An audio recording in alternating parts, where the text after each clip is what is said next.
এরে উম্মতের দল, 5 ওয়াক্ত নামাজ যদি পড়তে পারো রে গোলাম, নবী বলেন 50 ওয়াক্ত নামাজের সওয়াব আল্লাহ দান করবে।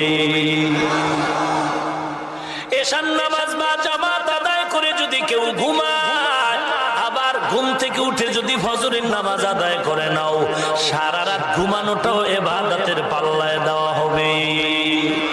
মকুন সুসতি নামাজে পাঞ্জাগানা ফাওয়াইলুল লিল মুসাল্লিন আল্লাযীনা মুমিনারা ইনামাজ ইমদাদ দা ইস্তাঈনু আয়াতে করআ বাখা আয়াতে কদ আফলাহা ইয়াদ কুন গৌর কুন্দর মানি আজদিল সাদিকুন।